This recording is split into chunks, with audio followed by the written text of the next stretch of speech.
എപ്പിസോഡിന്റെ തുടക്കത്തിൽ തന്നെ നമ്മുടെ ചോച്ചിയാവട്ടെ ആ ഒരു ഉണ്ടപ്പൻ എടുത്തിട്ട് കറക്കിക്കൊണ്ടിരിക്കുകയാണ്. അവൻ വീണ്ടും മെല്ലെ ചോച്ചിയുടെ അടുത്തേക്ക് വരും. പെട്ടെന്ന് ചോച്ചിയെ കറക്കി ഒരൊറ്റ ഏറ്. ആ ഏറും കൊണ്ട് അവൻ തെറിച്ചു പോയി വീഴും. അപ്പൊ വീണ്ടും നമ്മുടെ വില്ലപ്പൻ അവൻ ചാടി അടുത്തു വന്ന് അവൻ പെട്ടെന്ന് അവന്റെ ബോഡി വലുതാക്കി ചോച്ചിയെ സിമ്പിളായിട്ട് തൂക്കിയെടുക്കും. ചോച്ചി ഉടനെ ചാടിയിട്ട് എന്നെ താഴ്ന്നിർത്ത്, എന്നെ താഴ്ന്നിർത്ത്, എനിക്ക് തല കറങ്ങുന്നു എന്ന് പറയും. അപ്പൊ ആ ഉണ്ടപ്പം വില്ലൻ അവന്റെ കൈ മടക്കി നമ്മുടെ ചോച്ചിക്കിട്ട് ഒരൊറ്റ അടി. ചോച്ചി അങ്ങനെ ചെന്ന് നേരെ അവന്റെ വെയിറ്റ് കുറഞ്ഞ് നോർമലായിട്ട് താഴേക്ക് വരും. താഴെ വീണ ചോച്ചി ഉടനെ ആ വില്ലനെ നോക്കുമ്പോ അവനിപ്പോ സാക്ഷാലൊരു മോൺസ്റ്ററിനെ പോലെ ആയിരിക്കുന്നു. ഉണ്ടപ്പൻ വില്ലൻ അവനിപ്പോ സെക്കൻഡ് സ്റ്റേജിലാണ്. അതുകൊണ്ട് തന്നെ അവനിപ്പോ പൂർണ്ണമായിട്ടും ഒരു മോൺസ്റ്ററായി തീർന്നു. മാത്രമല്ല അവന്റെ പവർ ഇപ്പോ 10 മടങ്ങായിട്ട് ഉയർന്നു. അതുകൊണ്ട് തന്നെയാണ് പാവം നമ്മുടെ ചോച്ചിയെ അവന് ടിണ്ടനടിച്ചത്.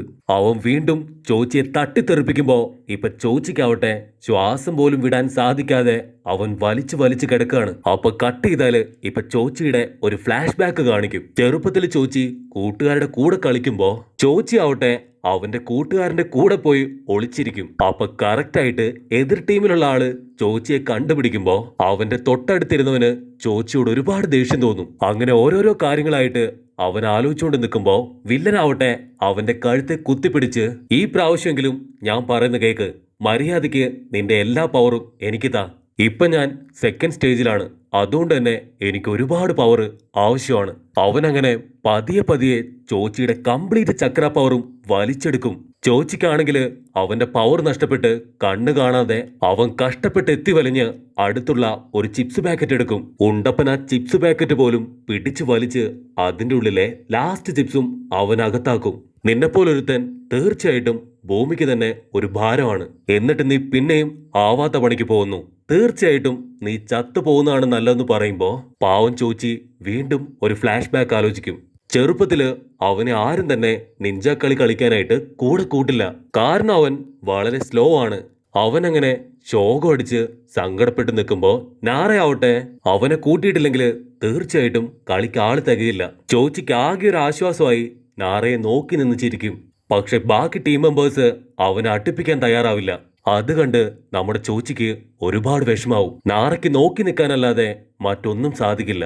അവനങ്ങനെ ഹായായിട്ട് പോകുമ്പോ ഒരു സ്പൈഡറിന്റെ വലയില് ചെറിയൊരു ചിത്രശലഭം കുടുങ്ങിക്കിടക്കുന്നതായിട്ട് കാണും. ചോച്ചിപ്പയ്യന് അത് കണ്ട് ഒരുപാട് വിഷമമായിട്ട് ആ ബട്ടർഫ്ലൈയെ പുറത്തേക്ക് പറത്തിവിടും. ആ കാഴ്ച കണ്ട് നമ്മുടെ നാറയ്ക്കും ഒരുപാട് വിഷമാവും. ചോച്ചിപ്പയ്യൻ പതിയെ അവന്റെ പപ്പയുടെ അടുത്ത് ചെന്ന് എന്തുകൊണ്ടാണ് അക്കമിച്ചി ക്ലാനിലുള്ള എല്ലാവരും വളരെ സ്ലോ ആയി പോയത്, അതിന് പപ്പ ടെൻഷനായിട്ട് ആര് പറഞ്ഞു നിന്നോട് ഈ കാര്യമെന്ന് പപ്പ അവനോട് ചോദിക്കും. പപ്പ അവന്റെ കൈ പിടിച്ച് തീർച്ചയായിട്ടും നിനക്ക് ഒരു നല്ല മനസ്സുണ്ട്. അടുത്ത ദിവസങ്ങളിൽ തീർച്ചയായിട്ടും അവരത് തിരിച്ചറിയും. അന്ന് എല്ലാവരും എന്റെ കുട്ടനെ അവരോട് ചേർത്ത് നിർത്തും. മാത്രല്ല അന്നൊരു ബെസ്റ്റ് ഫ്രണ്ടിനെയും നിനക്ക് കിട്ടുമെന്ന് പറയുമ്പോ അവൻ പതിയെ ചിരിക്കും. കട്ട് ചെയ്താ ഇപ്പൊ പ്രസന്റ് സിറ്റുവേഷനില് ആ ഭൂതത്തിന്റെ മോന്ത കണ്ട് പേടിച്ച് നിൽക്കാണ് പാവം നമ്മുടെ ചോച്ചി. കട്ട് ചെയ്താ നാളെ ചോച്ചി തീർച്ചയായിട്ടും അവൻ എത്തുന്നും പറഞ്ഞ് പോകുന്ന വഴിയിലെല്ലാം തന്നെ ഓരോ മാർക്ക് ഇട്ടുവെക്കും. നാറയ്ക്ക് മാത്രമല്ല കുട്ടപ്പനും രജിക്കും എല്ലാവർക്കും ഒരുപോലെ വിശ്വാസമാണ്. കട്ട് ചെയ്താ നമ്മുടെ വില്ലന്മാര് ഇപ്പൊ സാസുകയായിട്ട് 100-110 ഓടിക്കൊണ്ടിരിക്കുകയാണ്. അവരുടെ കൂടെയുള്ള തടിയനെ അവനെ കാണാതാവുമ്പോ തന്നെ അവർക്ക് ഒരുപാട് സംശയം ഉണ്ടാവും. ഇനി എങ്ങാനും അവൻ അവരുടെ പവർ എടുക്കുന്നതിന് പകരമായിട്ട് അവരെ തിന്നോണ്ടിരിക്കുവാണോ? കട്ട് ചെയ്താ ഇവിടെ വില്ലനാവട്ടെ ചിപ്സ് മുഴുവൻ തിന്നു തീർത്ത് അത് ചുരുട്ടിക്കൂട്ടി ചോച്ചിയുടെ മുഖത്ത് വലിച്ചെറിയും. ഇനിയും നോക്കി നിൽക്കണ്ട, ഇവൻ ഇപ്പൊ തന്നെ തീർത്ത് കളയാം. എന്നിട്ട് എത്രയും പെട്ടെന്ന് എന്റെ ടീമിനെ കണ്ടുപിടിക്കണം, അല്ലെങ്കിൽ ഞാൻ ഒരുപാട് കഷ്ടപ്പെടേണ്ടി വരും. ഇപ്പൊ ഒരു കാര്യം, നമ്മുടെ ചോച്ചിക്ക് യാതൊരു പവറും ഇല്ല, അവനെ കൊണ്ട് അനങ്ങാനും പറ്റില്ല. പിന്നെ എന്തു ചെയ്യും? അവന്റെ കയ്യില് ആ ഒരു പില്ലുണ്ട്. പക്ഷെ അത് കഴിക്കുകയാണെങ്കിൽ തീർച്ചയായിട്ടും അവൻ പിന്നീട് മരിച്ചു പോവും. കട്ട് ചെയ്താ നമ്മുടെ ആൾക്കാര് വീണ്ടും വീണ്ടും മാർക്ക് ഇട്ടിട്ട് പോകുമ്പോ നാറയ്ക്കാവട്ടെ പഴയൊരു ഫ്ലാഷ് ബാക്ക് ഓർമ്മ വരും. ചെറുപ്പത്തില് നമ്മുടെ നാറയാവട്ടെ അവൻ നടന്നു നീങ്ങുമ്പോ ഒരു ബട്ടർഫ്ലൈ അവനെ പതിയെ ഫോളോ ചെയ്തു വരും. അതിന്റെ ഭംഗി ആസ്വദിച്ച് അതിന്റെ പുറകെ പോകുമ്പോ അവൻ അവസാനം എത്തിച്ചേരുക സാക്ഷാൽ നമ്മുടെ ചോച്ചിയുടെയും അവന്റെ പപ്പയുടെ അടുത്തായിരിക്കും. അപ്പൊ ചോച്ചി പയ്യൻ, നിനക്കെന്തു പറ്റി? നീ നിഞ്ചാ കളി കളിച്ചില്ലേ എന്ന് നാറയോട് ചോദിക്കും. എനിക്ക് ആ കളി അത്ര രസമായിട്ട് തോന്നിയില്ല. നിന്നെപ്പോലെ മേഘങ്ങളോട് സംസാരിക്കാനാണ് ഞാനും വന്നതെന്ന് നാറ പറയുമ്പോ ചോച്ചിക്കുട്ടൻ ഒരുപാട് സന്തോഷത്തില് അവനെ നോക്കി നിൽക്കും. അത് കഴിഞ്ഞ് നാറ ചോച്ചിയുടെ അതേ ബെഞ്ചിലിരുന്ന് മേഘങ്ങളെ നോക്കാൻ തുടങ്ങും. അങ്ങനെ പരസ്പരം കുശലമൊക്കെ പറഞ്ഞ് ചിപ്സൊക്കെ തിന്ന് അവർ ചിരിച്ച് കളിച്ച് രസിച്ച് അങ്ങനെ ഇരിക്കും. അന്നു മുതല് ചോച്ചിയും നാറയും ഒന്നായിരുന്നു. മാത്രമല്ല ചോച്ചിയുടെ പപ്പയ്ക്കും ഒരുപാട് സന്തോഷമായി. അന്നു മുതല് ഇരുമയും ഒരു മനസ്സുമായിട്ടാണ് ചോച്ചിക്കുട്ടനും നാറയും എന്നും ഉണ്ടായിരുന്നത്. ഈ കാര്യങ്ങളെല്ലാം ഓർത്ത് നാറ വീണ്ടും ഓടാൻ തുടങ്ങും. കട്ട് ചെയ്താ ഇവിടെ വില്ലനാവട്ടെ, ഞാൻ നിന്നെ ഇപ്പൊ കൊല്ലും, അടുത്ത നിമിഷം നിന്നെ ഞാൻ ഇടിക്കും, അതുകൊണ്ട് ചാവാൻ നീ റെഡി ആയിക്കോന്ന് പറയുമ്പോ ചോച്ചി ആവട്ടെ അവന്റെ കയ്യിലെ ആ ഒരു റെഡ് ടാബ്ലറ്റ് എടുത്ത് അങ്ങനെ തന്നെ വിഴുങ്ങും. ചോച്ചി പതിയെ നാറയോട് സോറി പറഞ്ഞ് റെഡിയായിട്ട് നിൽക്കുമ്പോ വില്ലൻ അവനെ വീണ്ടും പിടിച്ചു വലിച്ച് അവനെ ഇട്ടിച്ചു തെറിപ്പിക്കും. നീ ടാബ്ലറ്റ് ഉപയോഗിച്ച് എന്നെ അടിച്ചു വീഴ്ത്തുവല്ലേടാ, ഇനി ഒരിക്കലും നീ ജീവിച്ചിരിക്കണ്ടെന്ന് പറയുമ്പോ ചോച്ചി ഒരുപാട് ദൂരത്തേക്ക് തെറിച്ചു വീഴും. കട്ട് ചെയ്ത ഒരു നിമിഷത്തേക്ക് ചോച്ചിയെ കാണാൻ കഴിയില്ല. ഒരുപാട് ബട്ടർഫ്ലൈസ് ചുറ്റും പറക്കുമ്പോ വില്ലനാവട്ടെ വണ്ടറടിച്ച് നോക്കി നിൽക്കും. അപ്പൊ വില്ലന്റെ തൊട്ടു പുറകിലായിട്ട് വലിയ 2 ചിറകുമായിട്ട് സാക്ഷാൽ ചോച്ചി തന്നെ വന്ന് നിൽക്കും. വില്ലൻ വീണ്ടും അവന്റെ കൈ ചുരുട്ടി ചോച്ചി അടിക്കാൻ വരുമ്പോ നീ 10 മടങ്ങ് പവർഫുൾ ആണെങ്കിൽ ഞാനിപ്പോ 100 മടങ്ങ് പവർഫുൾ ആണ് എന്നും പറഞ്ഞ് വില്ലൻ തടിയനെ ഇടിച്ചു പൊളിക്കും. അപ്പോഴായിരിക്കും വില്ലൻ പറയാ, പൊന്നെ ഇവന് പ്രാന്തായോ. വില്ലൻ മെല്ലെ എഴുന്നേറ്റ് നമ്മുടെ ചോച്ചിയെ നോക്കുമ്പോ അവൻ കലി കയറി നമ്മുടെ വില്ലനെ തിന്നാൻ നിൽക്കുകയാണ്. നീ എന്നെ ഉണ്ടപ്പനെന്നും വേസ്റ്റ് എന്നും വിളിക്കുമല്ലേടാ, അതൊരിക്കലും എന്നെ കൊണ്ട് ക്ഷമിക്കാൻ പറ്റില്ല എന്ന് പറഞ്ഞ് ചാട്ടി ഒരു ഒറ്റ അടി.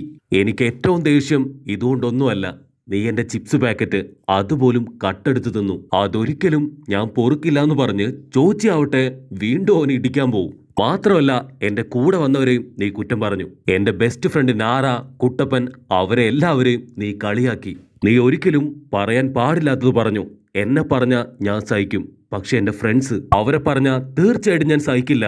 ഇതിനെല്ലാം മേലെയായിട്ട് എന്റെ ചിപ്സ്, അത് നീ എന്നെ നോക്കി മ്ണാക്കെന്ന് തിന്നു, അതൊരിക്കലും ഞാൻ മറക്കില്ല എന്ന് പറഞ്ഞ് അവന്റെ ചക്ര പവർ മുഴുവൻ കയ്യിൽ കൊണ്ടുവന്ന് ആഞ്ഞൊരു അട്ടി അങ്ങോട്ട് കൊടുക്കും.